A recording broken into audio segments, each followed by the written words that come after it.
We all have a story. One with those times that made us who we are, the ones that shaped us into who we are today. We all have a story. Some of us have books filled with more chapters than another, and some of our novels contain more twists, turns, and heartaches. We all have a story to tell, and we all have our reasons for sharing. My reason for sharing today is to give insight and to provide a tiny glimpse into the impact of separation within the world of foster care and the adoption system.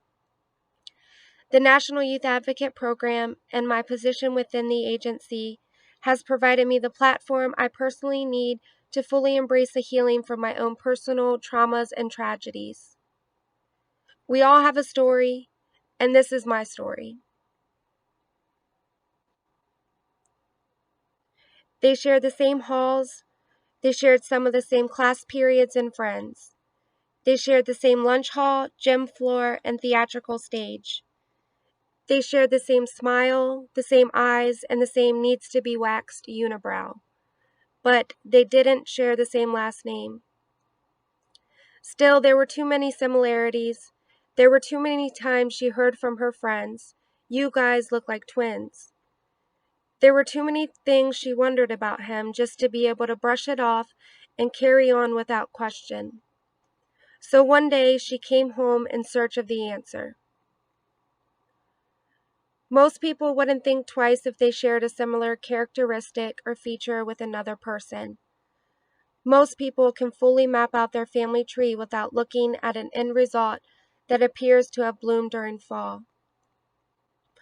I remember that day, the day my sister came home from school and explained the situation to our adopted mother. The day they sat down at the kitchen table and she shared the answer with us. My sister was 12 and I was 11, and by this time, we had been living with our biological grandfather and step-grandmother since we were babies. We always knew our adoption story. We knew things had taken a turn and our biological parents couldn't keep us. We knew certain things about the situation, and we knew that we always had each other. We had each other from day one. A big reason we ended up being placed where we did was so that they could ensure we stayed together. So this always felt good to me, and I felt solid on that information, and I never questioned that part of it all until that day. The reason he looks so much like you is because he's your brother. It wasn't just her and I bonded by blood, there was three of us, three full-blooded siblings. It was also at that time we learned our biological mother still lived locally as well. I remember being stunned but still very excited about the thought of having a brother who was actually my brother. And the thought of being able to meet my birth mom was equally as exciting. The impact of it all didn't sink in until many years later. The news was discussed and it was decided that we would all be introduced as brother and sister. Our brother was 13 and of course a pretty cool teen by this time.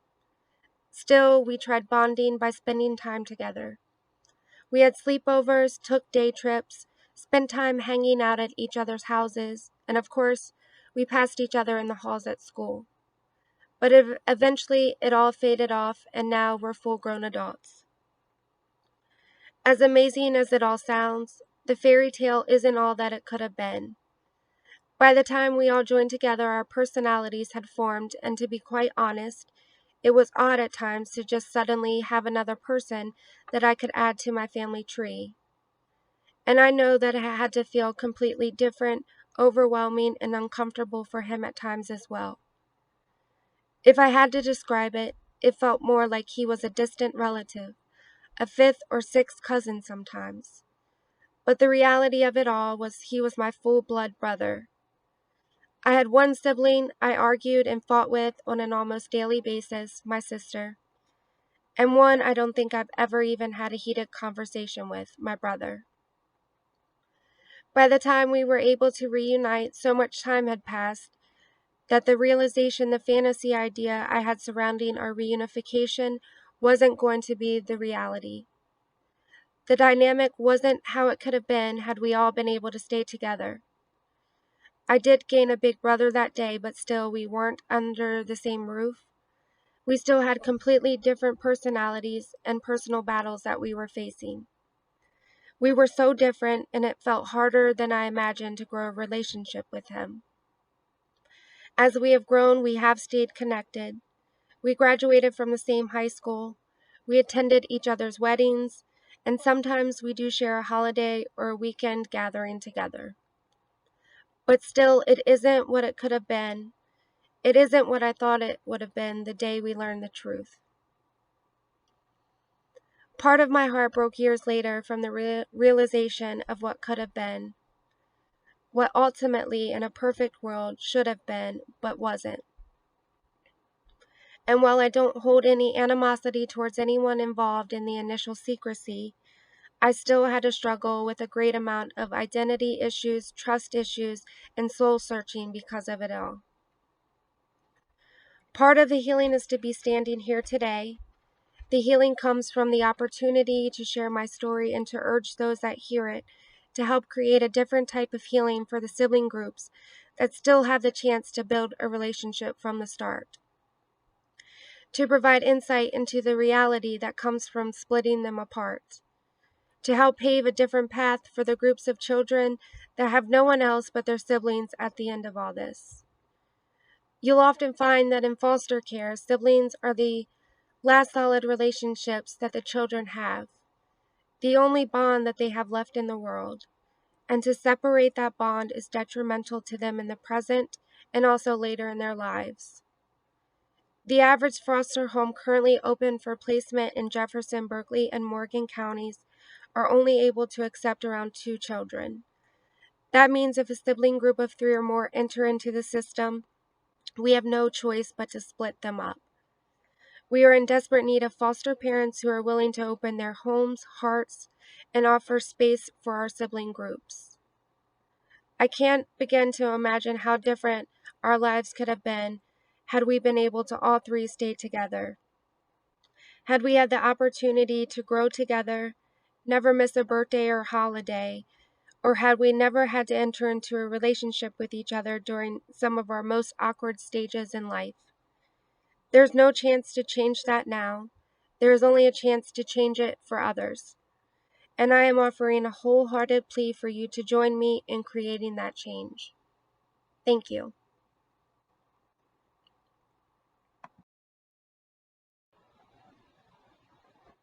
So after I was done writing, I stepped back and I looked at some of the statements, and this one stood out to me. It reads, I had one sibling I fought with almost daily, my sister, and I had another sibling I don't think I've ever even had a heated conversation with, my brother. So that's pretty deep if you think about it. Within the system, this happens so often. One sibling's in one home and a sibling's in another home. And unfortunately, sometimes those homes are in completely different counties on completely different sides of the states. In my case, we were, I would say, almost right down the street from each other. But our bond was not what it could have been. And the children within the system who get split up, they have bonds that are not what they could be. So this statement for me is a pretty heavy one, because I had the opportunity to not just fight with my sister daily, but to grow with my sister on a daily basis, and to watch her grow, and she could watch me grow and change, and we spent a lot of time together. I don't know if you noticed in the photos, but our mother spent a lot of time making sure that we also had the same little outfits on. So we were very close growing up.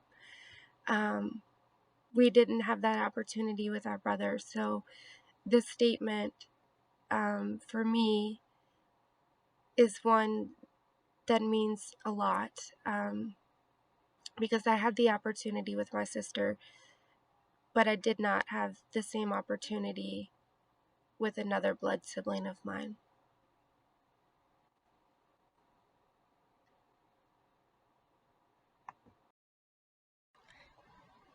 So another statement that stood out to me after I was done writing was the one that reads, most people can fully map out their family tree without looking at an end result that appears to have bloomed during fall. So what does that mean? For those of you who aren't as deep thinkers as myself, what that means to me is that anyone in the system, most of those children will have a family tree that they can't map out. So when you step back and look at it, there's empty spots here, and there's empty spots here, and there's question marks here. Um, so when I discussed the fact that even an infant entering into the foster care system or the adoption system is going to face some things as well, has the potential to experience traumas, experience behaviors, experience emotional distress later in life, and on and on, it's because that it does exist. Because there are these times that we step back, these times when we hear questions or stories about fully mapped out family trees, so to speak, from our friends or the people around us. And here we are with these blank spaces. We have no idea who goes where, what goes what. So these questions run through our brain, which ultimately, as a child, plays into the growth of an identity. So really, when I stepped back and I looked at this statement, it really said a lot to me personally, obviously, but I hope that you can read it and let it speak to you as well.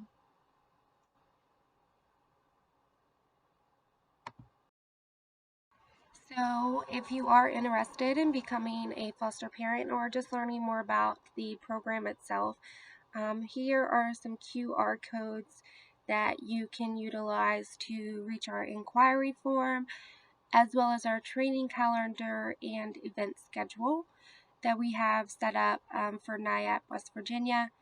And there is also a QR code for our contact to our agency that somebody is available 24/7 to answer. If you're not as familiar with QR codes like myself, it's just not really something I use personally.